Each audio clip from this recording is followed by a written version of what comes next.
संघर्ष हमारे जीवन का सबसे बड़ा वरदान होता है। जितना कठिन संघर्ष, जीत उतनी ही शानदार होती है।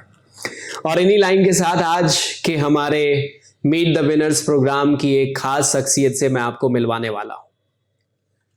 इनके बारे में मैं आपको कुछ बताऊं उससे पहले मैं बस एक बात कहना चाहूंगा कि ये कहानी सफलता से पहले असफलता की है। ये कहानी एक सफल व्यक्ति से पहले एक असफल व्यक्ति की है। हालांकि इनकी जिंदगी में बहुत सारे उतार चढ़ाव रहे हैं और हर मौकों पर एक नई कहानी बनी है। इन कहानियों का एक बहुत बड़ा संग्रह है जो इन्हें एक अलग पहचान दिलाता है। एक ऐसा व्यक्ति जो किसी नॉर्मल एसएससी सीजीएल के मॉक टेस्ट में पहली बार 16 नंबर लेके आता है, वो व्यक्ति एसएससी सीजीएल के रियल एग्जाम में 2021 के रियल एग्जाम में 622 अंक पाता है। आज ये कहानी उन्हीं की है। तो आइए मिलते हैं हमारे आज के नायक सौरभ कुमार तिवारी जी से। सबसे पहले तो मैं अपने पेरेंट्स को थैंक्स करना चाहता हूँ, उन सब लोगों को थैंक्स करना चाहता हूँ जिन्होंने मुझे इस मुकाम तक पहुँचाया, यहाँ पे पहुँचने लायक बनाया। इसके बाद मैं महिंद्रास का भी थैंक्स करना चाहता हूँ कि उन्होंने मुझे मौका दिया कि मैं अपनी कहानी आप लोगों तक पहुँचा सकूँ। और फिर मैं थैंक्स करना चाहता हूँ सभी व्यूअर्स को, सब लोगों को जो भी इसे देख रहे हैं, जिन्होंने इसे देखने के लिए अपना वक्त निकाला। मैं उम्मीद करता हूँ कि मेरी कहानी से शायद आप लोगों को सीखने को मिलेगा। और बाकी देखते हैं, सर जो भी सवाल पूछते हैं उसका जवाब मैं देने की कोशिश करूँगा। तो इस कहानी में बहुत सारे उतार चढ़ाव हैं क्योंकि बैक एंड पे हम लोग बहुत सारी बातें कर रहे थे। मैंने बहुत कुछ जानने की कोशिश करी और मैं कोशिश यही करूँगा इस पूरे इंटरव्यू के दौरान कि आपके सामने तक वो हर एक चीज़ रखी जाए और इनकी ज़िंदगी का हर एक पहलू आपके सामने रखा जाए। क्योंकि कई बार ज़िंदगी में होता है कि हम अपनी कहानी में भी बहुत सारी चीज़ें दूसरों की कहानियों को देखकर सीख पाते हैं और समझ पाते हैं। जब हम अपनी ज़िंदगी की बेटर अंडरस्टैंडिंग कर पाते हैं तो उस समय में हम अपने फ्यूचर को भी ज़्यादा बेहतर प्रोग्राम कर सकते हैं। आप इस तरीके से भी कह सकते हैं। तो अब सौरभ जी से हमारे सवाल होंगे। सौरभ जी, जैसा मैं जान पाया हूं, मैं आप लोगों को पहले बता देता हूं कि सौरभ जी जो है वो एजुकेशन मतलब इस तरीके से इनका रहा है कुछ की पहले छोड़ दिया, कुछ और काम किया। अब वो कुछ और काम क्या है मैं उसके बारे में बात करता हूं। सौरभ जी ने सबसे पहले पढ़ाई स्टार्ट करी अपना इन्होंने 12th पास आउट किया। उसके बाद इन्होंने बीच में ब्रेक कर दिया और इनका कुछ और अलग सा सपना था फिल्मी दुनिया का, जो एक सामान्य नागरिक के लिए कई बार ऐसा होता है कि अप्रोच से बाहर की चीज सी लगती है। तो उस दुनिया में इन्होंने एंट्री करी और मैं आपको यकीन मानिए बताता हूं कि इनकी सक्सेस स्टोरी सुनेंगे तो आप शायद इनको देख जैसे रहे हैं, उनको देखने का नजरिया भी आपका बदल जाएगा। क्योंकि इन्होंने उस इंडस्ट्री में भी बहुत बढ़िया अचीव किया, बहुत कुछ किया। लेकिन कई बार ये होता है कि आप अपने सपनों के अलावा दूसरों के सपनों में भी सितारे लगाने की कोशिश करते हैं और ये कोशिश इन्होंने करी है अपनी माता जी के लिए। मैं आपको बताता हूं कि इन्होंने अपने करियर को पूरी तरीके से एक जबरदस्त ट्रांसफॉर्मेशन दिया है। एक ऐसा व्यक्ति जो फिल्म इंडस्ट्री की लाइन में लगा हुआ हो, वो बाकी सारी चीजें हम लोग बाद में समझेंगे जानेंगे।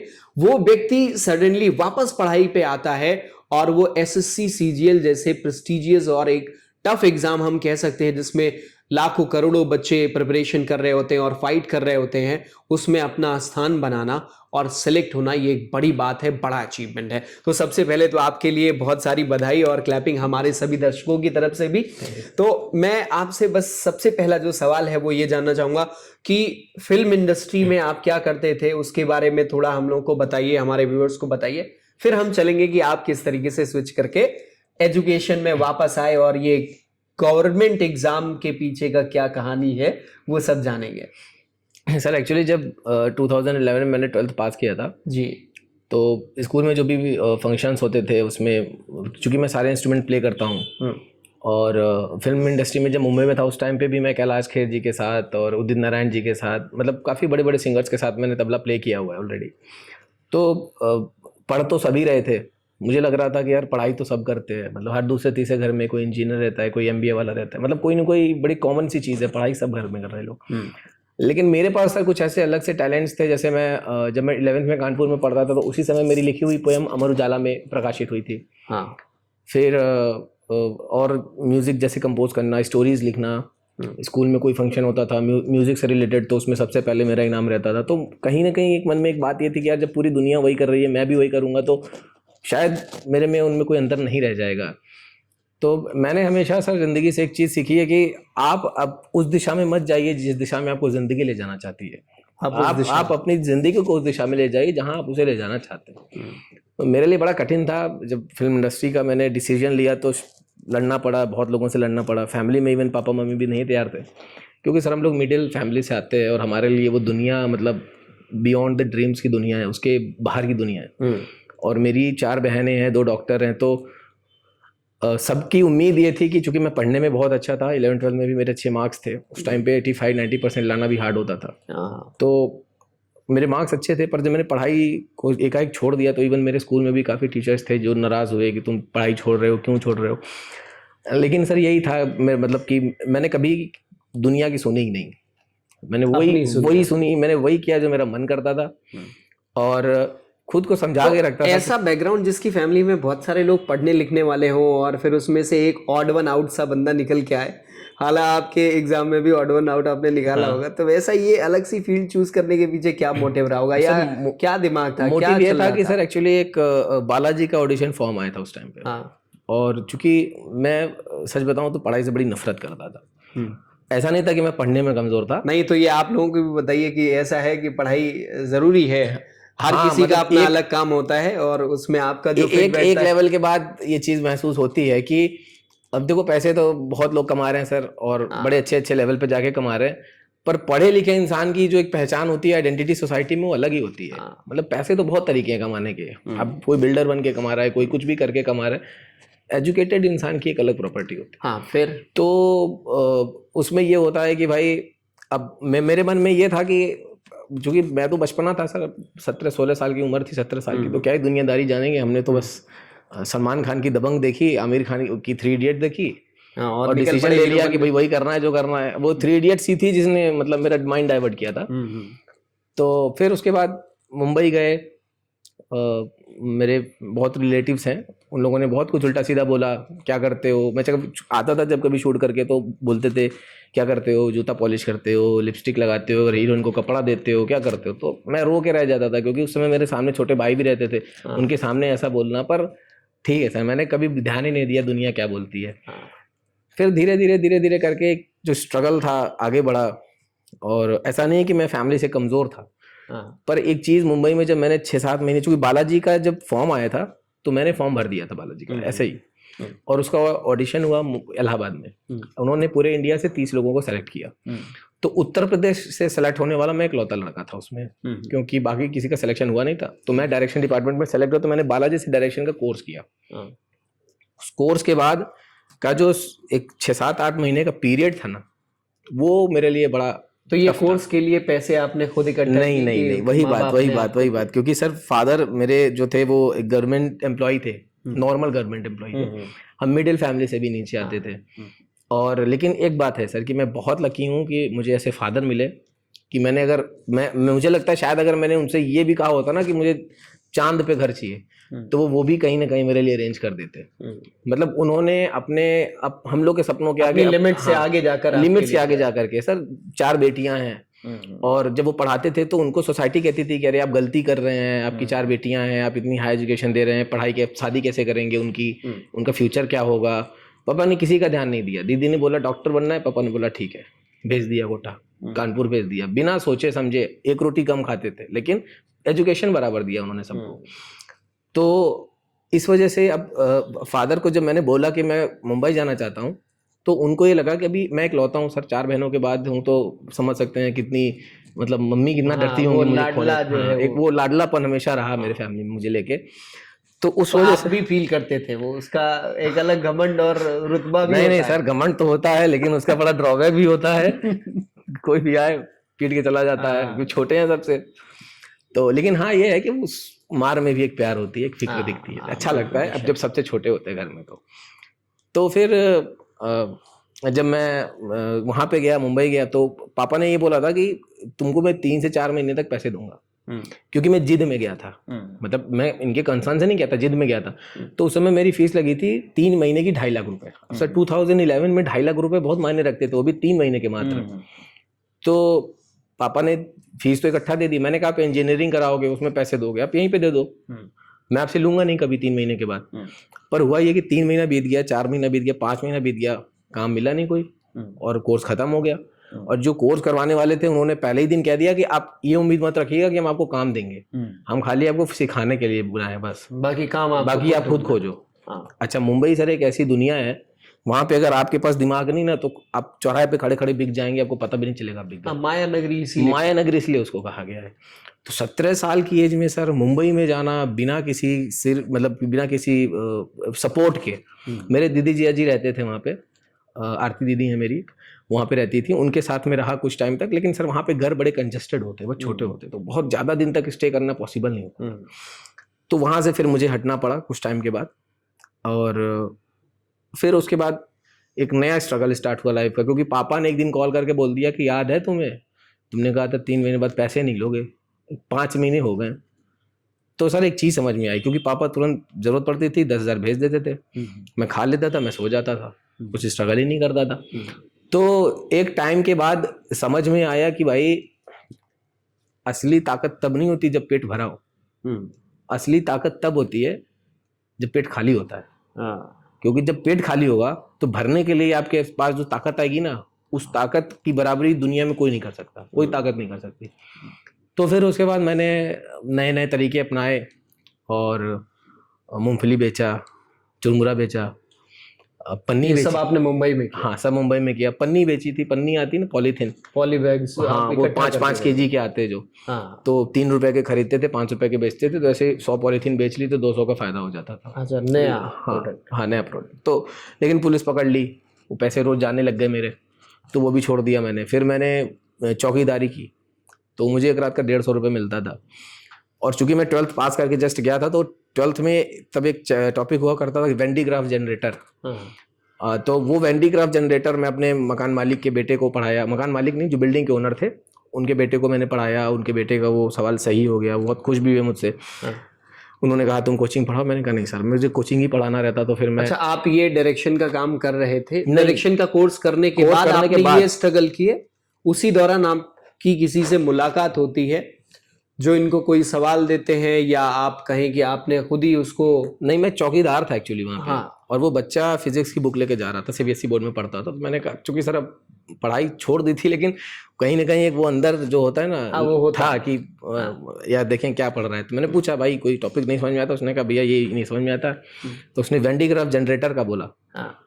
तो मैंने कहा ठीक है यार, देखते हैं। मैंने उसको समझाया, उसको समझ में आ गया। क्योंकि सर एक टीचिंग स्किल हमेशा से रही। मैं जब तैयारी भी कर रहा था सीजीएल की, तब भी बहुत बच्चे हैं जो टेलीग्राम पे डायरेक्शन का कोर्स किया, तो कहीं ना कहीं उसका भी फायदा आपको निश्चित रूप से रहा होगा। हाँ, ये वो पता होता है कि आपको क्या करना है, क्या करवाना है, कैसे समझना। हाँ। तो फिर उसके बाद लाइफ धीरे धीरे आगे बढ़ी, और फिर मेरी मुलाकात हुई एक ऑर्केस्ट्रा टीम से, जहाँ पे कुछ लोग गा रहे थे, कुछ गलत गाए। थोड़ी उनसे बातचीत हुई, उनको पता चला मैं फिल्म इंडस्ट्री में हूँ। उनमें से जो मेन था उसको एक्टिंग करने का शौक था। मैंने बताया मैं अभी डायरेक्शन डिपार्टमेंट में हूँ। अच्छा, मुंबई में कई बार झूठ बहुत बोलना पड़ता है आपको काम के लिए, सच बोल देंगे तो कोई काम देगा ही नहीं आपको। तो फिर वहाँ से मेरी फिर लाइन चेंज हुई। मैंने म्यूजिक फील्ड में, चूँकि मैं बचपन से ही तबला तो मैं बचपन से ही बजा रहा था। जब मैं 2.5-3 साल का था तब से मैं तबला बजा रहा हूँ। तो वो टाइम से, चूँकि अब हाथ में तबला एक बोल तो थी ही मेरे, तो फिर मैं म्यूजिक फील्ड में आ गया। फिर धीरे धीरे बजाते बजाते मैं पॉपुलर हो गया, और कैलाश खेर जी के साथ बजाया, उदित नारायण जी के साथ कुछ शोज हुए, अनूप जलोटा जी के साथ शोज हुए मेरे। लेकिन फिर समझ में ध्यान आया कि यार मैं ये तो करने नहीं आया था यहाँ पे, मैं आया था कुछ और करने, फिल्म इंडस्ट्री में आया था मैं। फिर मैं वापस बालाजी में गया, और वहाँ पे जाकर के मैंने फिर बोला कि सर मेरे को 1 साल बीत गए, लगभग 1.5-2 साल हो गए, कोई काम नहीं मेरे पास आता, और मैं एक्टिंग करने नहीं आया हूँ, डायरेक्शन करने आया हूँ। तो एक रविंद्र गौतम है जो उस समय परिचय का डायरेक्शन करते थे, और बहुत ही अच्छे डायरेक्टर थे। परिचय सीरियल आता था जो बालाजी का। अभी एक महारानी वेब सीरीज आई थी, उसके भी वही डायरेक्टर है रविंद्र गौतम जी। तो महारानी वेब सीरीज 2nd पार्ट के डायरेक्टर है। उस समय उन्होंने मुझे बोला कि तू कुछ भी कर, बस छोड़ के मत जाना, देखना तेरे को एक दिन बम्बई कहाँ पहुंचाएगी। तो मैंने उन्हीं के अंडर में काम चालू किया। मैंने कहा तो आप ही पहुंचाओ फिर।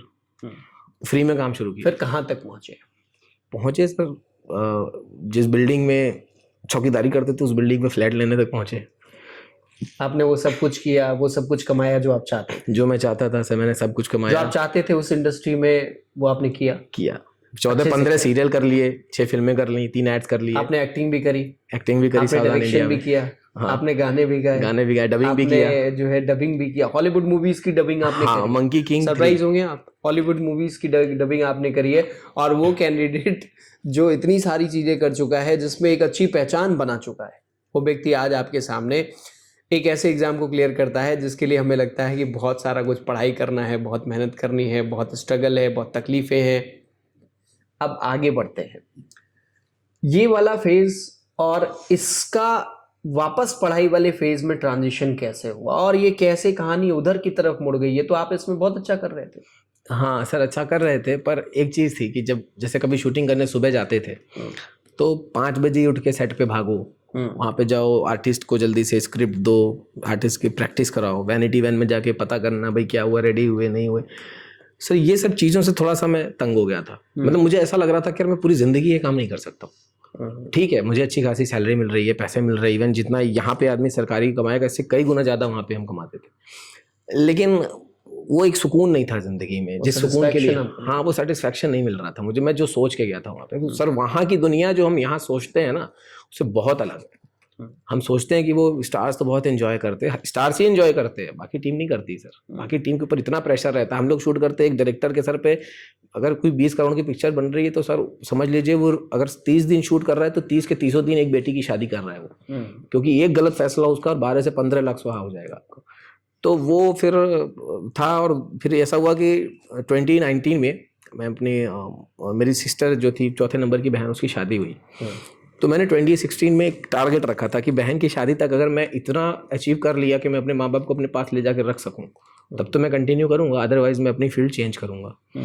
और 2019 में हुआ ये था कि बहन की शादी के टाइम पे मैं घर पे था, तो एक लड़का 10th का कोई सवाल ले गया था पूछने। उस समय मेरे लाइफ का जो टर्निंग पॉइंट है वो वही सवाल था, क्योंकि वहाँ पे बैठे थे मेरे जीजा जी, अतुल जीजा जी, मेरे दूसरे नंबर के जीजा जी हैं, वो बैठे हुए थे। और मेरे लाइफ में सर जब भी मैं डिप्रेस हुआ, डिमोरलाइज हुआ, मैंने हमेशा उनसे कांटेक्ट किया, बिकॉज मुझे लगता है कि जो जवाब गूगल भी नहीं दे सकता वो जवाब वो इंसान दे सकता है। तो उन्होंने फिर जब मैंने सवाल का जवाब दिया, उस बच्चे को सवाल पढ़ के देखा और मैंने तुरंत आंसर बता दिया उसका। तो जज जी का, यार 10th का सवाल तुम लगा दिए। मैंने कहा हाँ, तो क्या ही था इसमें, सिंपल फार्मूला तो था। तो जज बोले तक याद है तुम्हें? मैंने कहा हाँ याद है। अभी 10th में सर मेरे मतलब उस समय 80 नंबर का पेपर होता था, 80 आउट ऑफ 80 थे। प्रैक्टिकल में मेरे 2 नंबर काटे थे, 100 आउट ऑफ 98 मेरे मैथ्स में थे 10th में। तो मेरी मैथ्स बहुत स्ट्रांग थी बचपन से ही। तो फिर जीजा जी ने ना, उनको मैं जब छोड़ने जा रहा था तो उन्होंने मुझे बहुत कुछ समझाया लाइफ को लेके, और उसी बीच में सर ये सारी चीज़ें मेरे सामने आई। SSC CGL exam, UPSC PCS, मैंने कभी सोचा नहीं था कि मैं वापस से पढ़ूंगा। माता जी का क्या? हाँ, तो ये सारी चीज़ें उन्होंने मुझे समझाई। और फिर उसके बाद जब उनको मैं समझा के घर पे आया तो कहीं ना कहीं एक मन में आया था कि यार पता नहीं मेरी मॉम मेरे से उतनी ज़्यादा खुश हैं या नहीं। तो मैंने माता जी से पूछा कि माँ आप खुश हैं? मैं डायरेक्टर बन गया। सर पोरस जैसा सीरियल, इतना बड़ा सीरियल, मतलब अभी तक इंडियन इंडस्ट्री में उससे बड़ा सीरियल बना नहीं। पोरस सोनी पे आता था। तो उसका बजट ही 500 करोड़ था, पर वो सीरियल का 4th यूनिट डायरेक्टर मैं था। 4th यूनिट डायरेक्टर इतने बड़े सीरियल का, जिस सेट पे जाने के लिए लोग तरसते हैं। तो मेरे को लगा कि शायद मेरी माँ बोलेंगे नहीं बेटा मैं बहुत खुश हूँ, पर ना माँ ने बोला कि क्या कहते हैं बेटा मैं खुश नहीं हूँ। मैंने कहा क्यों मम्मी? बोली मैं चाहती थी कि मैं किसी से कह सकूँ मेरा लड़का सरकारी अधिकारी है।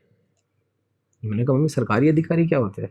मैं तो इतना बड़ा डायरेक्टर बन चुका हूँ, अभी धीरे धीरे और ऊपर ही बढ़ूंगा, और अच्छी आज 8,000 10,000 पर डे है, कल बढ़ के 30-40,000 50,000 पर डे पहुँचेगा। तो मम्मी बोले तुम कुछ भी कर लो, कितना भी कमा लोगे, पर जो एक सरकारी अधिकारी होता है ना आदमी, उसकी जो एक सोसाइटी में रिस्पेक्ट होती है, वो रिस्पेक्ट कभी गेन नहीं कर पाओगे। तो यहाँ से कभी ये मत लीजिएगा कि हम किसी भी बात को इस तरीके से कहना चाह रहे हैं कि कोई भी जॉब हो, आप जहाँ पे भी करना चाह रहे हैं, जिस भी फील्ड में करना चाह रहे हैं, बेहतर है। लेकिन आपने वहाँ से डिसीजन लिया, जो भी वजह रही हो, आपकी माता श्री ने आपको बोला सर एक्चुअली आपने डिसीजन ले लिया कि नहीं अब मुझे जो है वापस इनके लिए कुछ कर देना है, इनके सपने भी सजोने। यही बात थी कि मेरी माँ ने सर 8 साल वनवास किया, इकलौता लड़का, मुंबई में जाके एक ऐसी ज़िंदगी जी रहा है जिसकी कल्पना मेरे पूरे ख़ानदान में कभी किसी ने नहीं की होगी। मतलब मेरा रूम अगर आप देख लेते, मेरी बहन जब वहाँ पे गई, मेरा रूम देखा उसने, तो उसने बोला कि मैं तुम्हारा टिकट कर रही हूँ, तुम वापस चलो, पर एक जिद थी कि नहीं रहना है, यहीं रहना है, यहीं रहना है, तो नहीं आया। तो वो ज़िंदगी मैंने बाद में आके घर पे बताया। मैं जब करता था ये सब चीज़ें, मूंगफली बेचता था, तब बताया होता अगर, तो शायद इतने दिन में रह ही नहीं पाता, मुझे बुला लिया जाता वापस। तो एक संतोष भैया हैं मेरे बड़े पापा के बड़े लड़के, उनसे मैंने केवल शेयर किया था और उन्होंने बोला था कि मुझे प्राउड है कि तुम अपने टारगेट में आने वाली हर चीज़ का सामना कर रहे हो, तुम छोड़ के भाग नहीं रहे। और ये चीज़ ही मैंने सीजन में भी सर लगाया। तो फिर मैंने प्लान बनाया और धीरे धीरे दीदी की शादी हुई।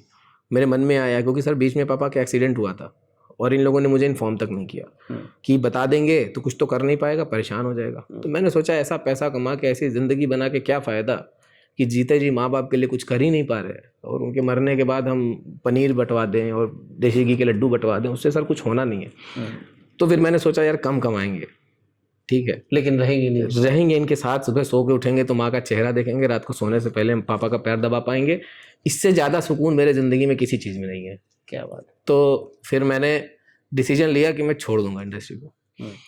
अब इंडस्ट्री छोड़ने के बाद सीजीएल में आना तो यूपीएससी में था, पर जीजा जी ने बोला कि देखो यूपीएससी एक बहुत बड़ा समुद्र है, नहीं पार हुआ तो डूब के मर जाओगे बीच में, तो छोटा कदम बढ़ा। तो पहले छोटा मतलब सर मुझे नहीं पता था कि एसएससी भी बहुत बड़ा कदम है, बहुत बड़ा है। हाँ, पर इन कंपैरिजन अगर बोले तो फर्स्ट स्टेप आप उसको कैसे? तो मेरा एक फ्रेंड है, अभिषेक पांडे नाम है सर, उसने एसएससी सीजीएल 2014 में क्रैक किया था, इनकम टैक्स इंस्पेक्टर है वो मुंबई में। तो मैंने उसको कॉल लगाई, मैंने उससे पूछा भाई कैसे, तो उसने बताया सारा प्रोसीजर कि भाई 2 एग्जाम होते हैं एसएससी के, एक सीएचएसएल होता है, एक सीजीएल होता है, ये ऐसे सारा चीज़ उसने समझाया मुझे।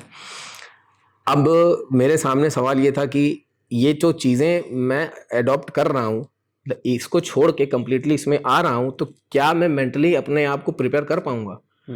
तो मैंने सबसे पहला तरीका, और सर मैं व्यूअर्स को भी बोलूँगा, अगर ज़िंदगी में कुछ करना चाहते हैं आप लोग, टेलीग्राम में 2-4 ढंग के चैनल केवल ज्वाइन करिए, फेसबुक व्हाट्सएप एकदम से बंद करिए। आप यकीन मानिए अगर आपका सिलेक्शन नहीं हो रहा है आप तो 1 साल के अंदर किसी बहुत अच्छी पोस्ट पे रहेंगे। 90% जो लोग मतलब असफल रह जाते हैं ना, उसकी वजह ये मोबाइल होता है। और सर मेरे साथ भी ऐसा ही हो रहा था।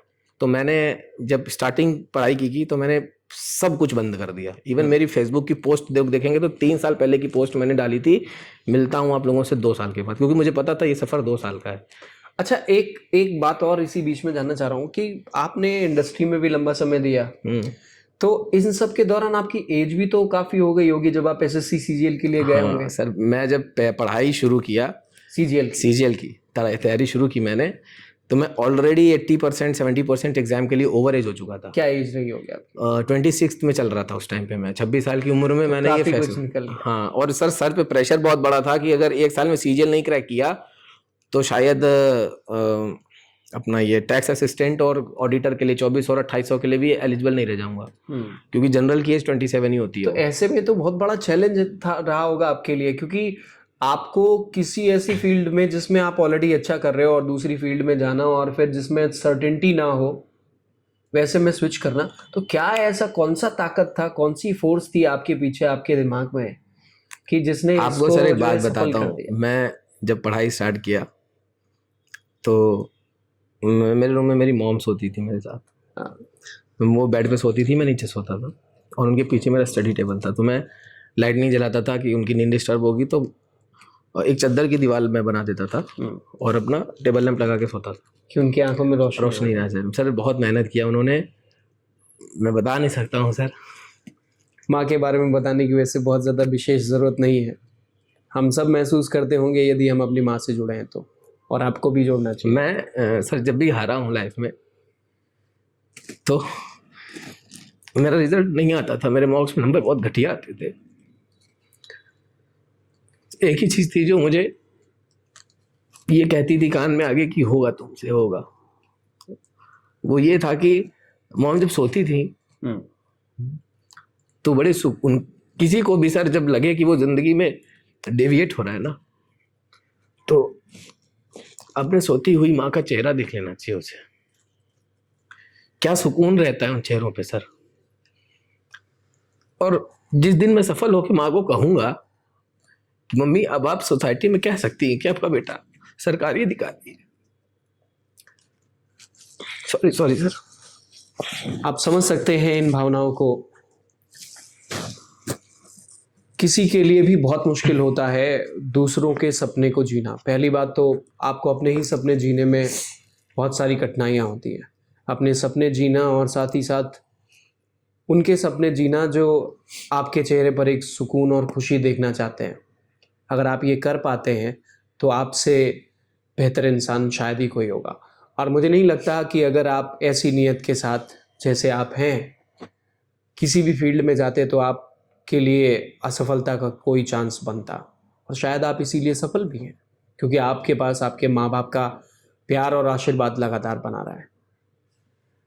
अब मैं उम्मीद कर रहा हूँ कि आगे भविष्य में आप सब कुछ वो दे पाएं अपनी माँ को जो शायद आप जहाँ पे आप समझते हैं कि आपने बहुत कुछ नहीं किया या नहीं कर पाए परिस्थितियों या फिर अपने किसी भी कारण से। आप कंफर्टेबल होंगे तो फिर हम आगे बढ़ाएंगे, नहीं तो फिर कंफर्टेबल। अगला सवाल मेरा ये था कि जब आप सीजीएल के लिए आए या फिर कॉम्पिटिटिव एग्जाम की तरफ आए, आपके पास ऑलरेडी ऐसा था कि 26 साल एज हो चुकी थी, बहुत सारे एग्जाम्स के लिए आप ऑलरेडी बाहर हो चुके थे, आपके पास लिमिटेशन थी, टारगेट था, कम समय था। एक इसके साथ में एक सोसाइटी का भी बर्डन रहा होगा। सोसाइटी में जब कहता हूँ तो यहाँ पे मतलब ये है कि आपके आसपास के लोग, आपकी फैमिली, आपके रिलेटिव्स, उसमें सारे कोई हर कोई आ जाता है। और ऐसे में एक फील्ड जहाँ पे आप जब पहली बार जा रहे थे तो भी आपके कानों में ऐसे शब्द पड़े होंगे जो आपको चुभे होंगे, और जब आप वहां से लौट के आए होंगे कि अभी मैं छोड़ दूंगा, अगर ये पता चला होगा तो क्या वो ताने और शब्द आपके कानों में नहीं पड़े? यही सर एक चीज और मेरी है जो बाकी स्टूडेंट्स से अलग है। अब मैं अगर हर चीज को अलग बोलूंगा तो शायद लगेगा कि मैं चीजें अलग बनाने की कोशिश कर रहा हूँ, पर सर फैक्ट यही है कि मेरे किसी भी रिलेटिव को पता ही नहीं था कि मैं पढ़ाई कर रहा हूँ। मतलब मेरे माँ बाप, मेरी 4 बहनें, 4 जीजा जी, इनके अलावा कोई नहीं जानता था इस दुनिया में कि मैं पढ़ रहा हूँ, किसी को नहीं पता था। तो आप कैसे कर रहे थे ये सब? पता नहीं सर कैसे चीजें मैनेज हो रही थी, मुझे खुद नहीं पता, बस मैं पढ़ रहा था। पहली बार मॉक टेस्ट दिया तो क्या मार्क आए थे? 16 नंबर आए थे सर। हताशा नहीं हुई? महिंद्रा का ही था मॉक। और तो आपको हताशा नहीं हुई? ये नहीं लगा कि? हताशा नहीं, खुशी हुई थी सर। 16 नंबर मिल गए, 16 मिले मुझे 8 साल के बाद, मुझे कलम उठाई पढ़ने के लिए, उसके 16 भी आ गए सर। बड़ी बात है, बड़ी बात है। तो आप खुश थे उससे? खुश था, पर आप चाहते थे कि सर मैंने ये सोचा था कि मतलब खुश तो था मैं कि चलो यार 16 तो पाए कम से कम, लेकिन एक और चीज मन में थी कि अब जिंदगी में दोबारा 16 नहीं पाना है। तो अगले एग्जाम में 50 आए, फिर उसके बाद 70, फिर इंक्रीज होते गए 2-3 महीने के अंदर सर ऐसा टाइम आ गया कि मैं अपने ब्रांच में सबसे ऊपर था। और शायद ये अगर चलिए मैं आपको यहाँ पे रोकूंगा और अब मैं अपने व्यूअर्स से थोड़ा इंटरेक्ट कर लूँ कि अब हम इस इंटरव्यू के दूसरे पड़ाव में, ये तो इनकी निजी जिंदगी थी, आपने जान ही लिया होगा, आप सबकी भी अपनी कहानी होगी और उम्मीद है कि आप अपनी कहानी को लेकर आगे बढ़ेंगे और उस कहानी को एक बेहतर अंजाम देंगे। अब हम आते हैं कि जब आपने प्रिपरेशन अपनी स्टार्ट करी, क्या चैलेंजेस आपने फेस किए? एक लंबे गैप का चैलेंज होता है क्योंकि स्टडी एक ऐसी चीज़ है ना जिसमें टेम्परामेंट बहुत ज़रूरी होता है, आपकी कंसिस्टेंसी बहुत ज़रूरी होती है, दिमाग बहुत डाइवर्सन, क्योंकि पूरा खेल है आपके ब्रह्मांड और दिमाग का। तो उस समय में आप डाइवर्ट भी नहीं हो सकते या फिर डुअल माइंड नहीं हो सकते। आप ये नहीं सोच सकते कि अच्छा ये नहीं करके फिर चलो मैं कुछ और कर लूँगा, या ये नहीं हुआ तो वापस चला जाऊँगा, क्या कुछ ऐसा आपके? सर एक्चुअली क्या था कि जब मैं तैयारी स्टार्ट किया था तो मुझे तो ये भी नहीं आता कि कंपाउंड इंटरेस्ट क्या होता है। मुझे सिंपल इंटरेस्ट का फॉर्मूला खाली पता था, P/R/T/100। इसके अलावा मैं कुछ नहीं याद था मुझे, और A+B² फॉर्मूला याद था मुझे, और सिलेंडर के 2-4 फॉर्मूले याद थे इसलिए कि बचपन में बहुत तगड़ा रटा था तो अभी तक याद थे वो। उसके अलावा कुछ नहीं पता था। मेरा पहला सवाल जब मैंने पहले इंग्लिश की क्लास अटेंड की तो मुझे याद है मेरी मैम थी, तो मैम ने बताया क्लोज टेस्ट आता है आपके सीजीएल में, तो मुझे पता नहीं था क्लोज टेस्ट क्या होता है। हम तो फिल इन द ब्लैंक्स जानते थे, तो क्लोज टेस्ट वाला कोई नियम कानून हमको पता ही नहीं था। तो मैंने पूछा मैम क्लोज टेस्ट क्या होता है, तो सब हंसने लगे सर मेरे ऊपर। जयश्री मैम थी जब रीजनिंग पढ़ाती थी हमको, तो जब वो भी रीजनिंग पढ़ाती थी तो सर चूंकि बचपन से थोड़ा ना दिमाग खुरापाती टाइप का रहा, मतलब क्यूरियोसिटी बहुत रही कि अगर इसकी जगह ये होता तो क्या होता, इसकी जगह ये होता तो क्या होता। इस चीज से वहाँ के बच्चे क्लास के बहुत इरिटेट होते थे। एक समय ऐसा आया कि सर 18-20 बच्चों की क्लास थी जिसमें अकेला मैं था जो अपने साइड था, बाकी पूरी क्लास मेरे अपोजिट में थी। सबका कहना था भाई तू क्लास के बाद पूछा कर, तू क्लास में मत पूछा कर, हमारा भी डिस्टर्ब होता है। फिर महिंद्रा की कौन सी ब्रांच में थे आप? पुणे में थे। पुणे ब्रांच में था मैं। तो एरंदवाने में है, वहाँ पे पुणे ब्रांच है महिंद्रा की, वहाँ पे था मैं। मेरा बैच था 5 अगस्त 2019 का। अच्छा, 2019 का बैच। 2019 का। आपने 21 का एग्जाम क्लियर किया, तो मतलब ज्यादा समय पढ़ाई के लिए भी आपने हमारे ख्याल से 1.5 साल नहीं, एक्चुअली मैंने अगस्त में तैयारी स्टार्ट की थी और मार्च में CGL 2019 हुआ था, तो मैंने पहली बार में प्री क्लियर कर लिया था Tier 1। इतने दौरान में कितने पेपर्स आपने लगभग दिए होंगे पूरी? सर, मतलब मैं अगर मॉक्स, इसमें असफलता कितनी रही? मॉक्स की बात कर रहे हैं? नहीं, असफलता की, क्योंकि आपने CGL असफलता की तो सर 2021 क्लियर किया, उसके पहले आपने और भी एग्जाम्स दिए होंगे नो डाउट। अनगिनत असफलता रही है सर, कितनी जोड़ूं। CGL नहीं निकला, CHSL में अच्छे नंबर आए, 50 आउट ऑफ 50 मैथ्स में आए, फिर भी CHSL नहीं निकला। फाइनली CHSL में जाके पॉइंट कुछ मार्क्स से रह गए। CGL में Tier 2 और सर मेरा प्री का कल इसकी जैसे मेरे साथ हमेशा ऐसा होता था कि IB का मेरा 20 फेब को पेपर था। अगर गूगल पे चेक करेंगे तो पता चलेगा IB ACIO 2 का 20 फेब को मेरा पेपर पड़ा था और 19 फेब को CGL का Tier 2 का रिजल्ट आया था जिसमें मेरा सिलेक्शन नहीं हुआ था। मेरा माइंड पूरी तरीके से डिस्टर्ब हो गया था, क्योंकि सर जब मैं मॉक देता था तो मेरी rank 10th rank 20th rank ऐसी आती थी IB में, तो मैं श्योर था। समय ये 16 नंबर से और ये 10th रैंक और 20th रैंक पहुंचने में? बिल्कुल सही कह रहे हैं, क्योंकि अक्सर ऐसा होता है कि बच्चे सोशल मीडिया के फीड्स में ज़्यादा इन्वॉल्व होके और फिर वहाँ से डिस्ट्रैक्शन की तरफ बढ़ जाते हैं। आपने सब कुछ ब्लॉक कर दिया, टेलीग्राम पे आप पहुँचे, और टेलीग्राम से आपने अपनी स्टडी के लिए क्या फ़ायदा उठाया, क्या किया उसमें, या टेलीग्राम का आपने किस तरीके से प्रयोग किया? सर टेलीग्राम तो एक्चुअली मुझे पता ही चला था दिसंबर जैन में, मेरे फ्रेंड ने बताया कि तुम मैथ्स के लिए इतने डेस्परेट हो तो और टेलीग्राम पे तुम सवाल लगाया करो, ग्रुप है उसमें बहुत सारे कोई सवाल चैनल ज्वाइन हाँ करने के लिए बोला था उसने, और मैंने 1-2 चैनल्स ज्वाइन भी किए। तो ये बस का भी कुछ कहानी है आपका? आप समय बचाने के लिए बस में भी जाते थे, तो उस समय में भी पढ़ाई करते थे क्योंकि आपके पास समय कम था और आप चाहते थे कि कम समय में हमें ज़्यादा कुछ गेन करना है, और उसमें भी आप जो है वो पेपर बिछा के पढ़ाई बैठ गए। एक्चुअली होता ऐसा था ना कि सर पुणे की जो बसेज हैं उसमें दोनों साइड गेट रहता है, तो हो सकता है और भी शहरों में होता होगा पर मैं पुणे की देखा था। वो इलेक्ट्रिक वाली टाइप की बस? नहीं, इलेक्ट्रिक नहीं, दरवाजे खुद ही खुलते हैं। हाँ, वो खुद खुलने वाले दरवाजे थे, हाइड्रोलिक गेट होते हैं जिसका। तो एक साइड उस समय नहीं खुलता था, मतलब उसका गेट जो था उस टाइम पे खाली लेफ्ट साइड में खुलता था, राइट साइड का गेट बंद रहता था। तो कभी कभी क्या होता ना कि सर मैं जहाँ से बस पकड़ के जाता था कोचिंग जाते समय, तो बस मेरे घर के सामने से बन के निकलती थी, आते समय बहुत भरी रहती थी। तो खड़े रहेंगे 2 घंटा, मुझे पता रहता था वेस्ट होना है मेरा 2 घंटा। तो मैं क्या करता था कि अपने बैग में हमेशा एक पेपर रखता था। इवन ये सारी चीज़ें मेरी कोचिंग में कई बच्चे ऐसे हैं जो उस सेम बस में जाते थे और मुझे कई बार उन्होंने देखा भी इसमें। तो ये पेपर क्या पढ़ने वाला पेपर था? नहीं, ये बिछा के बैठने वाला पेपर था। मैं गेट के पास जाकर के इत्मीनान से पेपर लगा के बैठ जाता था पालथी मार, क्योंकि मेरे को पता था 1.5 घंटे 2 घंटे के पहले स्टॉप आना नहीं मेरा। तो और मेरा टारगेट रहता था कि भाई आज मुझे अपना ज्योग्राफी जो है इसको रिवाइज कर लेना है। अच्छा, तो ऐसे में कोई सोशल प्रेशर नहीं होता था आपको? मतलब ऐसा नहीं लगता था कि भाई मैं बस में बैठ रहा हूँ और मैं पढ़ाई कर रहा हूँ? कभी ये हिचक झिझक नहीं हुई? जो इंसान सर इतनी फिल्म इतने सीरियल सोशल प्लेटफॉर्म पे खड़े होकर के किया है, मतलब शूट करने से, या फिर यूँ कहें कि डेडिकेशन ऐसा था कि जिस डेडिकेशन सर, मतलब लोग क्या सोचते हैं, हाँ, कुछ कभी फर्क नहीं पड़ा इस चीज का मुझे। मैंने कभी लोगों के लिए किया ही नहीं कुछ। एक्चुअली आप जो टारगेट था वो आपका अलग ही। मेरा सर आज भी यही आदत है। जैसे मैं उसमें पढ़ता था तो बहुत से लोग देखते थे, तो अब देखेंगे सर ज्यादा से ज्यादा क्या सोचेंगे, मैं कोई गलत काम तो कर नहीं रहा हूँ, पढ़ ही रहा हूँ बैठ के।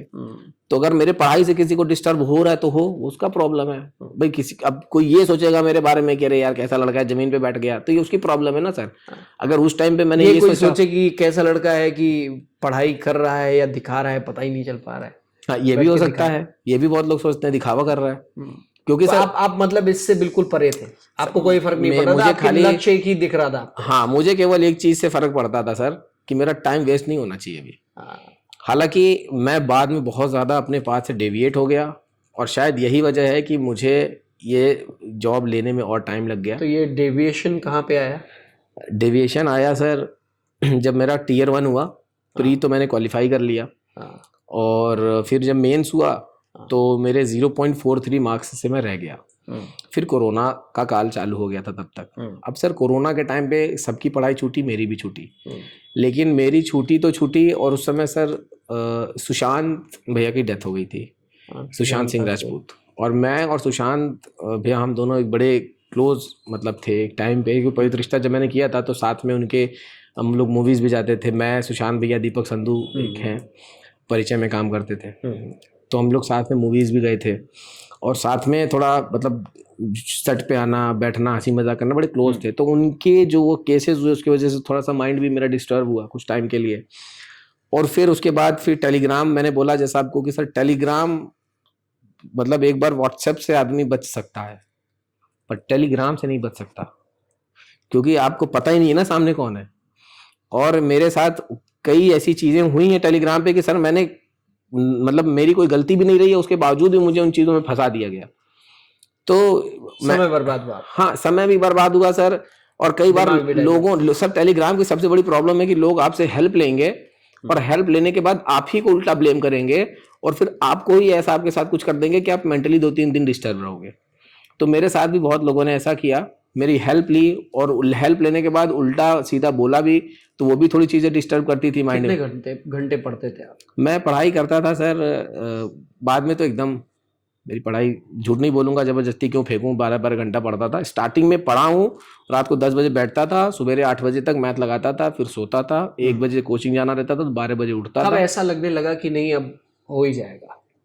ऐसा कभी नहीं लगा सर, क्योंकि लगातार फेल ही होते रहे। लगातार फेल होते रहे। और फिर अच्छा, फेल होने पर क्या मतलब कुछ, भाई आदमी एक बार फेल हो रहा है, एक एग्जाम नहीं निकला, 2 एग्जाम नहीं निकला, तो मैं एक बार बीच में भी मैंने सवाल किया था इस इंटरव्यू के दौरान कि क्यों ऐसा कभी लगा नहीं कि भाई जो है यार क्या हो रहा है मेरे साथ, बड़ा मैं तो सब बर्बादी हुआ जा रहा है। क्योंकि इन जनरल आज के समय में पेशेंस की बड़ी कमी है लोगों के अंदर, और यंग एज में बच्चों के अंदर लिटरली ये है समस्या, एक प्रॉब्लम है। अगर आप उसको आइडेंटिफाई करते तो आप उसमें करेक्शन लगा सकते। तो आपके साथ क्या ये कभी हुआ कि आपको पेशेंस लूज होता हुआ लगा सर? ऐसा कभी या आपको तकलीफ कि नहीं भैया हमारा नहीं हुआ, मातम बनाएंगे? हुआ तो सर, लेकिन हकीकत ये थी कि मतलब मेरे एक एग्जाम खत्म होता था, रिजल्ट आता था, सिलेक्शन नहीं होता था, फिर सोचते थे कि रोएं, लेकिन जिंदगी ने इतना समय ही नहीं दिया कि उसमें सिलेक्शन ना होने का मातम बना पाऊँ। एक एग्जाम हुआ CGL, नहीं निकला, रिजल्ट आया तब तक पता चला महीने भर बाद CHSL है, उसमें लग जाओ। CHSL हुआ, रिजल्ट आया, नहीं निकला, पता चला IB है, IB में लग गए, रिजल्ट आया, नहीं हुआ, 0.25 से बाहर हुए। फिर अच्छा IB का नंबर नहीं आता है तो बहुत से लोगों के मन में सवाल है कि इनको पता कैसे चला कि ये 0.25 से बाहर हुए, क्योंकि उसका नंबर नहीं बताया जाता। एक्चुअली मेरे सेम शिफ्ट में मेरे ही कैटेगरी के एक लड़के का 52 नंबर पर सिलेक्शन हुआ था और मेरा 51.75 पे नहीं हुआ था। तो वो दिख रहा था, तो वो पता चल रहा था कि मतलब मार्जिन यही रही होगी। क्या पता ये मार्जिन इससे भी कम हो सकता है, इससे भी कम हो, नॉर्मलाइजेशन में और कुछ अंतर हो गया नहीं, जिसको आप नहीं जानते। खैर वो तो सब बात है, ये खैर। आप जब फेल हो रहे थे तो आपको क्या ऐसी चीज थी जो अगली बार अटेम्प्ट करने के लिए मोटिवेट कर रही थी? वो कुछ तो रहा होगा सर। वही मम्मी का चेहरा। पढ़ाई का जो पैटर्न था वो आपका क्या रहा? कैसे पढ़ते थे? मतलब ऐसा कि अभी बहुत तेज पढ़ाई का मन आ रहा है, कुछ तो ऐसा होता है जो लोग समझते होंगे, जो लोग ऐसा कभी पढ़ाई किए होंगे। आप जैसे कभी कभी आता है ना मन की क्रिकेट खेलने चलते हैं, आज स्नूकर पूल खेलने चलते हैं, ऐसे पढ़ाई के लिए भी कभी मन आया हो तो ये वाला आता था? या एक रहता था कि नहीं यार पढ़ना है, एक टाइम फिक्स है, अभी हम इतने बजे से ये करेंगे? दोनों ही अप्रोच में हमें नहीं लग रहा कोई कमी है, लेकिन फिर भी आपका क्या अप्रोच? सर मैं बताऊं, मेरा हमेशा से ये मानना रहा है कि आपके पास 24 घंटे हैं। हाँ ठीक है। मैं कभी भी टाइम टेबल में बिलीव नहीं करता हूँ। टाइम टेबल से क्या होता है ना सर कि आप अगर एक चीज का टाइम टेबल बनाए, आपको 8 बजे पढ़ना है सुबह, और किसी वजह से वो 8 का 9 बज गया तो पूरे दिन का टाइम टेबल शिफ्ट हो जाता है, फिर पूरा दिन आपका खराब हो जाता है, आप एडजस्ट ही नहीं कर पाते पूरे दिन भर अपने आप को। सर की एक बात मुझे बहुत अच्छी लगी कि, और ये हकीकत है, मैं अपनी क्लासेस में भी ये बात अपने बच्चों को बोलता हूँ, टाइम टेबल तब तक मत बनाइए यदि आपने अपने एक बार किसी भी तरीके के टारगेट को तोड़ा अपनी तरफ से, अपनी गलतियों की वजह से, और उसकी आदत आपको लग गई, आपने एक टाइम टेबल बनाया एंड वो आप एक दिन नहीं फॉलो कर रहे, फिर आपके अंदर लीनियंसी आ जाएगी, अगले दिन फिर नहीं फॉलो करोगे भाई, फिर वो आदत लग जाएगी, फिर आप कभी टाइम टेबल फॉलो नहीं कर पाओगे। तो टाइम टेबल आप फॉलो करते थे? नहीं करते? मैं कर ही नहीं सकता, आपको मजा ही नहीं आता था उसमें? मैं कर ही नहीं सकता फॉलो सर। क्योंकि मुझे खाली ये था कि मेरे पास 24 घंटे हैं, इन 24 घंटों में मुझे 10 से 12 घंटा हम पढ़ना है। ऐसे भी कह सकते हैं कि जिसके पास टारगेट ही यही है दिन भर में, हाँ, कुछ और है ही नहीं, मेरे पास टारगेट, सोशल मीडिया है आपके पास, आपने उनसे भी सबसे हट गए, आप में बचा क्या फिर? मेरे पास बाहर निकल नहीं पा रहे थे क्या होता था क्योंकि रिलेटिव्स के सामने आप पढ़ नहीं सकते थे ना, उनको दिखाना था आपको। हाँ, बस में आप जो पढ़ लेते थे वो पढ़ लेते थे, कोचिंग पढ़ते थे, वहां ट्यूशन में आप देते रहोगे जो समय, और उसके बाद आप घर में पढ़ाई करते रहोगे, यही तो करते थे। एक्चुअली क्या था ना सर कि मैं जैसे मानता था कि आज सुबह सो के उठाओ तो मुझे पता रहता था कि यार मेरे को 12 से 10-12 घंटे पढ़ने हैं। अच्छा, और टाइम का qualitative टारगेट पढ़ना। बनाना सही है आपके हिसाब से, या फिर सिलेबस का कि हम इतना पोर्शन खत्म मेरे करेंगे हिसाब से इसका तो ये target? Person to person depend करता है। हाँ। पर मैंने हमेशा सिलेबस के हिसाब से पढ़ा। जैसे मैं रात को पढ़ता था, आप बैठता, सोचते थे ये इतना कंप्लीट करके तो उठेंगे, मेरे मन में कितना ये समय रहता था लगेगा कि कोई फर्क आज नहीं। मुझे मैथ में कंपाउंड इंटरेस्ट के 300 से 400 सवाल लगाने हैं रात भर में, तो और लगाने। लगाते लगाते चाहे सुबह का 8 बज जाए चाहे 10 बज जाए, नहीं उठना है। हाँ। तो अगर मैं 400 का टारगेट बनाता था तो मैं 320 330 तो कर ही लेता था। मैं पूरा 400 नहीं कर सकता था सर। वो टारगेट कोई टारगेट ही नहीं है जो पूरा हो जाए। टारगेट हमेशा अधूरा रह जाता है ना, वही टारगेट असली टारगेट होता है। आपने टारगेट अगर पूरा कर लिया, इसका मतलब है आपने अपनी एफिशिएंसी के हिसाब से टारगेट नहीं बनाया। आपने 200 सवाल का टारगेट बनाया और 200 कर लिया, इसका मतलब है कि आपकी एफिशिएंसी 200 से ज्यादा की थी, आप 200 पे रुक गए। आप 400 का टारगेट बना के 300 किया आपने, तो मतलब आपने सही टारगेट बनाया। बुक्स कौन सी यूज करते थे? बुक्स में सर मैंने मैथ्स के लिए तो किरण ही पढ़ी, और इंग्लिश के लिए भी मैं किरण पढ़ता था, और एमबी पब्लिकेशन की एक बुक थी वो मैंने पढ़ी। रीजनिंग के लिए मतलब ऐसा कोई अलग से बुक नहीं करी थी मैंने। हाँ, किरण की बुक खरीद रखी थी, उसके 2-4-10 चैप्टर होते हैं, जैसे कोडिंग डिकोडिंग होता है, मिसिंग नंबर होता है, उनकी प्रैक्टिस करनी पड़ती है। तो वो चैप्टर मैंने उससे किरण से किए, 300-400 सवाल उसके किए। और बाकी जीएस के लिए मैंने अलग अलग चैनल्स को फॉलो किया, अलग अलग टीचर्स को देखा, किसी एक टीचर से नहीं पढ़ा। महिंद्रा का भी कुछ नोट्स था मेरे पास, तो वो भी मैं पढ़ता था। तो इंग्लिश के लिए तो यही, मतलब मैंने सारे सब्जेक्ट्स ऐसे ही किए। सबसे बड़ा योगदान इस वाले दौर में, चूंकि आपकी लाइफ के दो अलग अलग फेजेस हैं, पढ़ाई वाले फेज में जिसमें एसएससी सीजीएल निकालना, इस वाले फेज में आपके हिसाब से सबसे बड़ा योगदान किसका रहा होगा? मेरे हिसाब से तो मेरे लिए सबसे बड़ा योगदान महिंद्रा का रहा। रीज़न ये है कि महिंद्रा के पास मैं तब गया जब आपको कुछ नहीं जब मैं मालूम कुछ था। नहीं था, आपके सामने ब्लैंक पेपर था। ब्लैंक पेपर था मैं सर। और रवि सर ने पढ़ाया, बबीता मैम ने, राजनंदिनी मैम ने, जयश्री मैम ने, तो दीपक सर ने, इन लोगों ने जो चीज़ें मुझे पढ़ाई, इन लोगों ने शुरुआती दौर में जब आप बिल्कुल स्टार्ट ही कर रहे थे, तभी से आपको सही गाइडेंस मिलनी स्टार्ट। और सर एक और चीज होती है कि टीचर खाली वही टीचर नहीं होता है जो आपके डाउट्स को सॉल्व करे। टीचर वो भी होता है जब आप हारने लगो, जब आप थकने लगो, तो आपको आगे पीछे से धकेले कि तुमको रुकना नहीं है, तुमको आगे बढ़ना है, तुम कर सकते हो। और मुझे हमेशा एक अच्छी मेंटर मिले, अच्छे गाइड मिले कि मैं जब भी थकने लगा, हारने लगा, मैं उनसे जाके बोलता था सर मेरे समझ में नहीं आ रहा, मैं क्या करूं। तो वो लोग मुझे पुश करते थे, समझाते थे कि आप कर सकते हो, आगे बढ़ो। तो इसलिए कभी हारने नहीं दिया सर टीचर्स ने। तो मेरे लिए तो जो सबसे बड़ा योगदान है सर वो महिंद्रा का ही है। और बाकी अगर मैं बात करूं फैमिली में, तो मेरे चारों जीजा जी, मेरे सबसे बड़े जीजा मनोज जीजा जी, अतुल जीजा जी, विशाल जीजा जी, आशीष जीजा जी, ये चारों लोगों ने मुझे हमेशा सपोर्ट किया सर। मैं बहुत लकी हूँ कि मैंने एक जीजा जी लोगों के रूप में 4 बड़े भाई पाए। मेरी 4 बहनें, कभी फाइनेंशियल किसी चीज़ की प्रॉब्लम हुई, एक बार फ़ोन करना पड़ा, दीदी ये लेना है कोर्स 20,000 में है, ये बुक लेनी है 500 की, तुरंत मेरे पास पैसे आते थे। और मम्मी पापा का तो मैं जिक्र नहीं कर सकता हूँ इसमें, क्योंकि सर तो बोल देना भी फिर उनके साथ नाइंसाफ़ी होगी। उनका योगदान जीत जाने का जो एहसास होता है, वो उसको मैं बोलूँ कि आप उसको बयान करिए कि वो एहसास क्या होता है। सर जीत जाने का एहसास बयान नहीं किया जा सकता सर, वो जीत के ही खाली महसूस किया जा सकता है। वो आपकी माँ की आंखों में दिखता है, वो माँ की आंखों में दिखता है, पिताजी के प्राउड में दिखता है, बहनों के चेहरे पे दिखता है। काफ़ी कुछ हासिल हो गया इस समय में। और अभी मेरी वो बरच्छा हुई है, अभी सर शादी तय हुई है, तो बधाई हो आपको, thank you so much sir. तो उसमें भी मैं खुद को बहुत लकी फील करता हूँ सर। मेरी होने वाली वाइफ का नाम दीपिका तिवारी है। तो ये सब चीज़ें इतनी अच्छी हुई कि भगवान ने मुझे कितनी अच्छी लड़की दिया, जैसा मैं चाहता था वैसा ससुराल मिल रहा है, वैसा परिवार मिल रहा है। तो मैं लोगों से, सब व्यूअर्स से यही कहना चाहूँगा कि जब हाँ, पर सर के कहने का मतलब ये नहीं कि शादी के लिए ही पढ़ाई करो। हाँ, ऐसा नहीं है। पढ़ाई करना जरूरी है, अच्छे से पढ़ाई करो। नहीं, आप जब कुछ अचीव कर लोगे अच्छा, तो धीरे धीरे अपने आप चीजें आपको हासिल होने लग जाती हैं। जब आप अच्छी जगह पे होते हैं तो आप से अट्रैक्ट अच्छी चीजें आपको अट्रैक्ट आपके साथ जुड़ती भी अच्छी चीजें ही हैं। तो पहली चीज जरूरी है कि आप अपने लिए एक प्लेटफॉर्म तैयार करें। क्यों?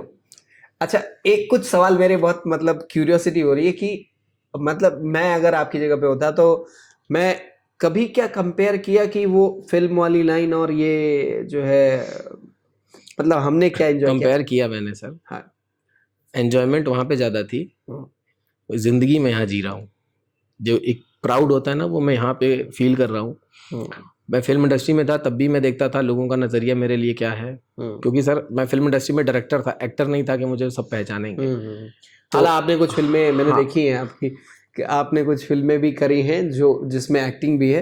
अगर आप लोगों को चाहिए होगा तो कमेंट बॉक्स में लिखना, और फिर वो ज़रूर मैं नाम उसका मेंशन करूँगा। इनफैक्ट कोशिश करूँगा अगर वो यूट्यूब पे अवेलेबल होगी तो उसके लिंक भी आपको प्रोवाइड कर देंगे। ठीक है, ओके। तो मेरा कुछ और सवाल है, जैसे आपको यदि कोचिंग नहीं मिलती सही तो क्या लगता है कि सर क्या देखिए, चीज़ खराब हो सकती थी? सेल्फ स्टडी से भी एग्जाम क्रैक होते हैं लोगों के। लेकिन कोचिंग अगर अच्छी मिल जाती है ना, तो वो चीज़ जो 2 साल में होनी है वो 1 साल में हो जाती है। क्योंकि आपकी पूरी स्टोरी में मतलब एक चीज अनुभव जो समझ में आ रहा है कि आपके से बहुत सारे ऐसे लोग होंगे जो जिनकी पढ़ाई बीच में ही छूटती है और फिर वो हिम्मत ही नहीं कर पाते। हाँ, ये भी होता है सर कि लोग हिम्मत नहीं कर पाते हैं। ये भी कई बार होता है आप ऐसे लोगों को क्या कहेंगे? क्योंकि आप तो मिसाल हैं उनके लिए कि आपने लंबे समय तक पढ़ाई ड्रॉप करके रखी और एक अलग ही फील्ड से उठ के वापस पता नहीं कहाँ उड़ के आप यहाँ पहुँच गए, और आपने बिल्कुल बैंग ऑन वाला हिसाब रहा। बैंग ऑन ही बोलेंगे क्योंकि सर यदि आपने 1.5-2 साल में किया है तो आपने अचीव किया, आपने फोड़ा है, ये कंफर्म है। हाँ सर, पर ये मैं उन लोगों को कहना चाहता हूँ कि भाई अगर आपकी पढ़ाई को छूटे 4 साल हो गए, 5 साल हो गए, 7 साल हो गए, मैंने 8 साल बाद किया, कोई बहुत बड़ा अचीवमेंट नहीं है। 12 साल होते, 15 साल होते, मैं तब भी करता। क्योंकि जब आपके पास कोई ऑप्शन ही नहीं बचता है सफल होने के अलावा, तो जिंदगी एक न एक दिन आपको सफल कर ही देती है। अच्छा, एक सवाल रह गया है जो मुझे लग रहा है कि स्टार्टिंग में ही पूछ लेनी चाहिए थी, देर से आए दुरुस्त आए, और वो ये है कि क्या मिला आपको SSCGL में? CGL का एग्जाम क्लियर करने के बाद कौन सी पोस्ट पे आपका अपॉइंटमेंट होने वाला है शायद? नहीं, अपॉइंटमेंट लेटर आ गया है, मतलब मेल आ गया है हम लोगों को। हाँ सर, भुवनेश्वर, तो कहाँ पे हो रहा है? उड़ीसा में। भुवनेश्वर में हो रहा है। हाँ। किस विंग में, किस डिपार्टमेंट में आप जा रहे हैं? सर ये मिनिस्ट्री ऑफ होम अफेयर्स के अंडर में आता है, रजिस्ट्रार ऑफ जनरल के अंडर में। हाँ। तो पोस्ट का क्या हाँ, नाम है? SI ग्रेड 2 की पोस्ट है ये। SI ग्रेड 2 की पोस्ट है। और सर टैक्स असिस्टेंट भी मिलती, लेकिन SI ग्रेड 2 4200 पे ग्रेड है, तो उस पे जाना ज़्यादा प्रेफरेबल समझा। और यही था सर। अच्छा, SI ग्रेड 2 की पोस्ट है, उसमें सर 622 के लमसम मार्क्स है मेरे। चलिए, बहुत अच्छा। तो बहुत सारी बातें हम लोगों ने करी, बहुत कुछ जानने को भी मिला, बहुत कुछ सीखने को भी मिला। मैं मतलब मुझे तो अच्छा भी लगा, मतलब जैसे आपका एक इमोशनल पार्ट भी है, और मैं तो कई बार ऐसा फील भी करता हूँ कि अक्सर कलाकारों में ये चीज़ पाई जाती है, पता नहीं कैसे, जेन्युइन सी बात है। और ये हर किसी के अंदर पाई जाती है, क्योंकि किसी न किसी फील्ड में तो हम हर कोई जो है वो कलाकार होते ही होते हैं। आपको अगर मैं बोलूँ कि मेरे बच्चों को, क्योंकि आप में से बहुत सारे ऐसे बच्चे होंगे जो पढ़ाई कर रहे हैं, वो कई सारे सब्जेक्ट्स हैं, चूँकि आपको मालूम है सारे सब्जेक्ट्स में एक जैसा सबका होना जो है वो मुमकिन नहीं है कि हर किसी का एक जैसा ही रहे, सारा सब्जेक्ट में अच्छा परफॉर्मेंस ही आए। कोई सब्जेक्ट अच्छा होता है आपके साथ, जैसे आपने कहा कि आपका मैथ्स था, मैथ्स में किसी एग्जाम में आपने 50 आउट ऑफ 50 भी किया था। हाँ सर, CHSL का एग्जाम था। उस एग्जाम में बाकी सब्जेक्ट में क्या था सर? उस एग्जाम में बाकी सब्जेक्ट्स में अच्छे मार्क्स थे मेरे। हाँ। पर मेरा जो डिस्क्रिप्टिव था, हाँ, उसमें कुछ गलतियां हो गई थी मुझसे। अच्छा, आपका जो जैसे आपका मान लीजिए मैथ्स तो मेन सब्जेक्ट रहा जिसमें आपने बहुत अच्छा स्कोर किया, जो आपके वीक सेक्शंस थे उसको आप कैसे देखते थे? हाँ, क्या सोचते थे उसके बारे में कि भाई वीक ये मैथ्स जैसा हो जाए, या फिर सोचते थे कि बस काम चलाऊं हो जाए? नहीं, काम चलाऊं मैंने कभी कोई सब्जेक्ट नहीं बनाया सर। हाँ। और मेरा मानना हमेशा से ये रहा है कि जो सब्जेक्ट वीक है सबसे पहले उसी पे अटैक करना चाहिए। हाँ। क्योंकि अगर वो स्ट्रांग हो जाता है तो जो अच्छा सब्जेक्ट है ना, उसके लिए तो आप परेशान ही नहीं हो। हाँ। मैं अगर सर जोड़ने लगूं तो मेरा दरोगा में रनिंग निकला, रिटर्न निकला। मेरे जैसा इंसान सर 96 kg वेट, और 96 kg वेट के साथ जब रनिंग स्टार्ट किया तो मेरे दोनों घुटने जाम हो गए थे एक और महीने। कैसे रहते हैं 96 केजी पे? वो तो बस चलना और स्टार्ट किया, हाँ, बस चलता था हाँ। मैं 1.5 घंटे 2 घंटे डेली चलना शुरू किया मैंने, अपना वेट कम किया धीरे धीरे। तो 2.5 महीने में सर, 2.5 से 3 महीने में मेरा वेट 96 से 78 हो गया। फिर मैंने स्टेमिना गेन की। जब मैं पहली बार 100 मीटर दौड़ा था तो वापस अपने घर ऑटो पकड़ के आया था, क्योंकि मुझे चलते ही नहीं बना 100 मीटर के बाद। लेकिन फिर मैंने स्टेमिना बनाई, 8-10 किलोमीटर डेली रनिंग करता था, साथ में एसएससी की तैयारी करता था, और फिर यूपीएसआई का भी पढ़ाई करता था। अच्छा, यूपीएसआई का सिलेबस और एसएससी का सिलेबस बहुत अंतर है। यूपीएसआई में हिंदी पढ़ना रहता है, इंग्लिश नहीं आता है। उसमें जीएस के नाम पे खाली पॉलिटी रहती है, और इसमें जीएस के नाम पे सब कुछ रहता है, पॉलिटी के 1-2 सवाल रहते हैं। तो मेरा जो भी कमजोर पोर्शन रहा है लाइफ में, उसमें भी अब इसमें मैंने सब कुछ किया। यूपीएसआई का रिटर्न भी निकाला, रनिंग भी निकाला, पर फाइनल जो होता है मेरिट लगता है, कन्वर्ट नहीं होता। फाइनल मेरिट, उसमें मैं 0.03 से बाहर हुआ। अब सर 0.03 मतलब कोई मार्क्स ही नहीं होते हैं, 0.03 की क्या वैल्यू है। तो ऐसे में आप क्या स्पॉट करते थे कि कौन सा एरिया हमारा वीक है, पहले चलते हैं ये जान लेते हैं, हाँ, और फिर उसके बाद उस पर काम करते हैं, देखते हैं अगली बार ट्रायल में क्या रहता है? मैं जो एरिया वीक था सर, कोई भी स्टूडेंट जो अभी कोई नया सब्जेक्ट पढ़ने जा रहे हैं उनको मैं एक तरीका बताऊंगा। आप सबसे पहले उस सब्जेक्ट को पूरा एक बार पढ़ डालो, कुछ भी समझ में नहीं आए तो भी जाने दो, पूरा सब्जेक्ट पढ़ डालो एक बार। जब आप पूरा सब्जेक्ट, और किसी टीचर का एक लेक्चर देखो, मतलब कोई ऐसा टीचर पकड़ो जिसने वो पूरा सब्जेक्ट पढ़ाया हो, और उसके पूरे लेक्चर देख डालो एक बार आप। जब आप पूरा लेक्चर देख डालोगे, उसके बाद आपको एटलीस्ट समझ में आ जाएगा कि इस सब्जेक्ट में अंदर है क्या चीज़ें, और क्या चीज़ें हैं जो मेरे बस की हैं, और क्या चीज़ें जिन पर मुझे ज़्यादा फोकस करना है। फिर दूसरी बार जब आप पढ़ोगे तो दूसरी बार पढ़ने के टाइम आपको समझ में आने लगेगा वो सब्जेक्ट। जैसे सर, मैंने लेखपाल के लिए ग्रामीण परिवेश पहली बार पढ़ा, मेरे पल्ले ही नहीं पढ़ रहा था मैं क्या पढ़ रहा हूँ, पर जब दोबारा मैंने पढ़ा तो फिर चीज़ें याद हुई। तो ऐसे आप अगर देखेंगे तो एसएससी के तो जीएस में सारे सब्जेक्ट कवर हो जाते हैं, बच जाता है आपका मूल विधि, आईपीसी, सीआरपीसी, ये सब एसएससी में नहीं आता, पर सीआरपीसी आईपीसी मैंने उसमें पढ़ लिया, एसआई दरोगा की तैयारी में पढ़ लिया। तो इतना पढ़ लिया कि आधे वकील बन गए हम। फिर उसके बाद जब मूल विधि ये पढ़ने लगे, ग्रामीण परिवेश पढ़ना पड़ा लेखपाल में, मूल विधि पढ़ना पड़ा लेखपाल में, अरे मूल विधि नहीं, ग्रामीण परिवेश। तो ग्रामीण परिवेश एक नया सब्जेक्ट इसमें पढ़ा।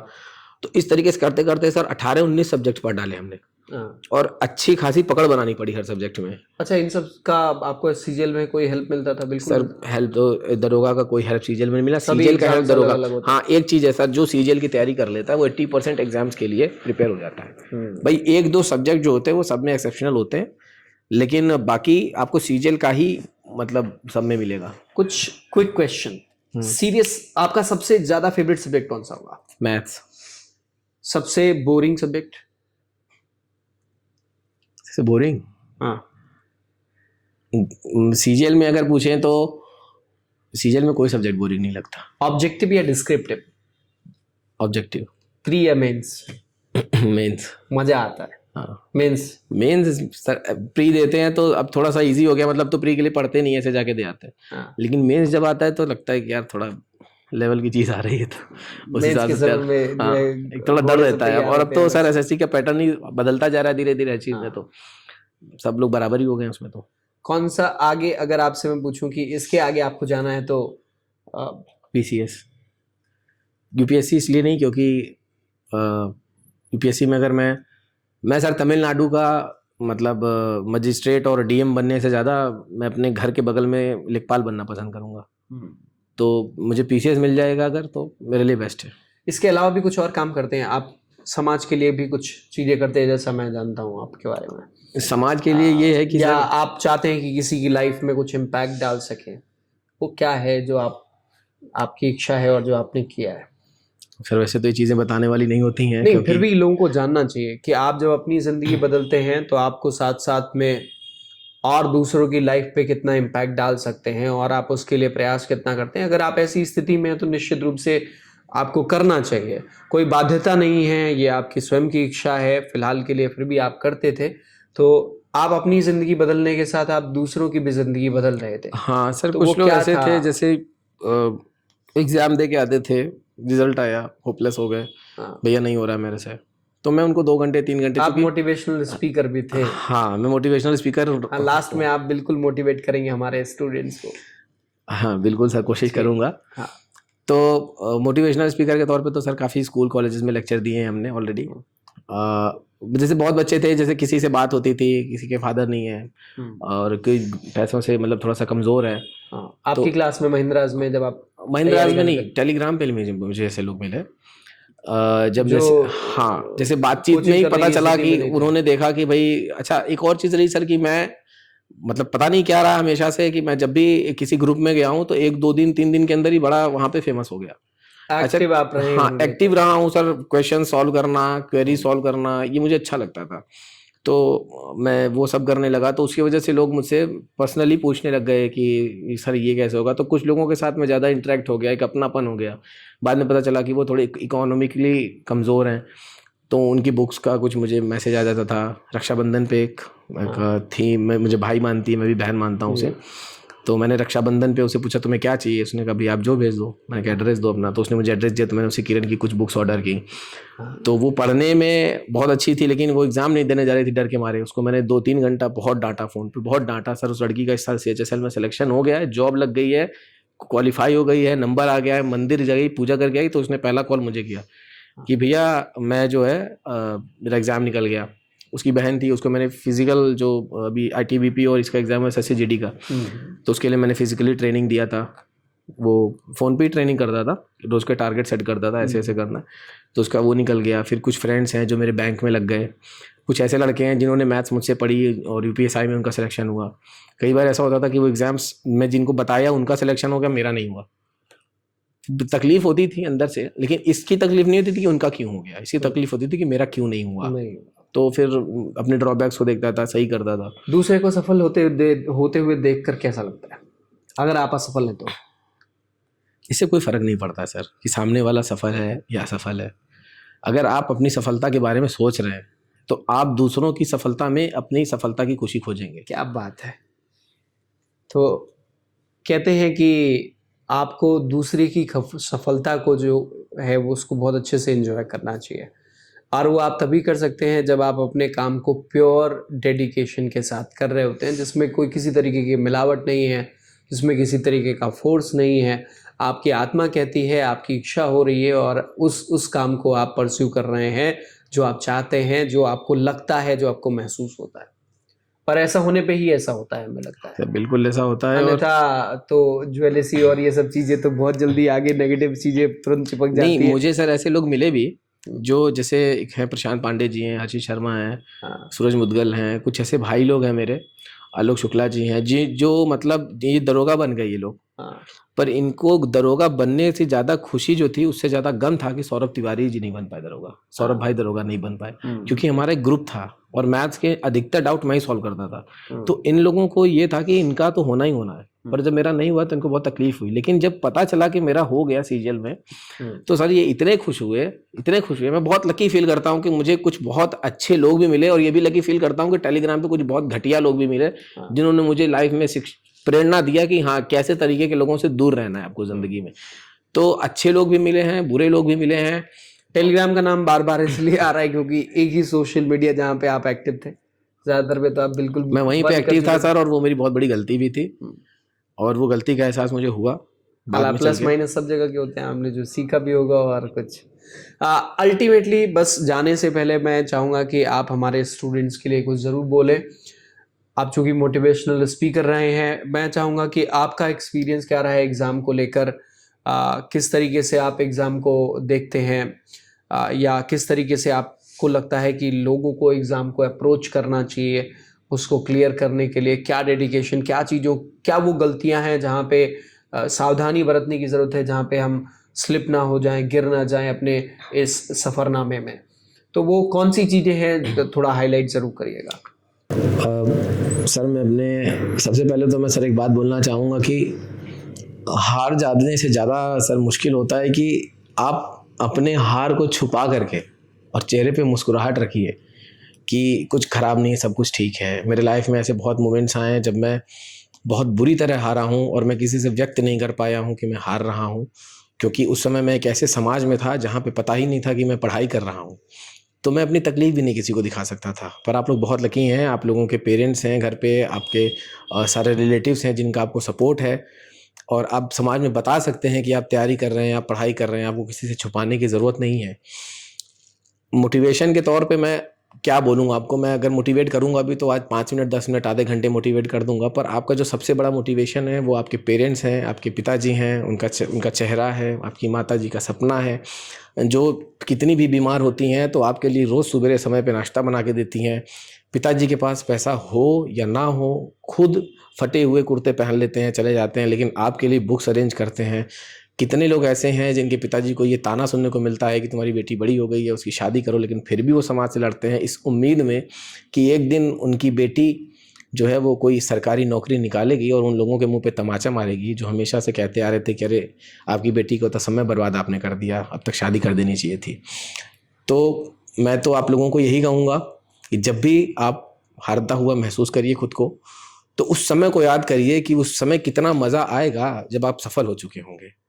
जब आप अपने पिताजी से जाकर कहेंगे कि पापा रिज़ल्ट आ गया है, मेरा सिलेक्शन हो गया है। जब आप अपनी माँ से जाके कहेंगे कि माँ जो तुमने इतने दिन तक मेरे लिए किया उस सब की भरपाई मैंने कर दी, उसका रिज़ल्ट आ गया। हालांकि माँ ने जो किया उसकी भरपाई तो इस जन्म में नहीं कर सकते हम और आप, लेकिन कुछ हद तक उन्हें सुकून दे सकते हैं, उन्हें तसल्ली दे सकते हैं कि हाँ उनकी परवरिश, उनकी ज़िंदगी भर का जो त्याग रहा है, उन्होंने जो सेक्रीफाइस किया है हमारे लिए, कहीं ना कहीं उसका कुछ परसेंट हमने जो है वो एक सफल इंसान के तौर पे उन्हें वापस किया है।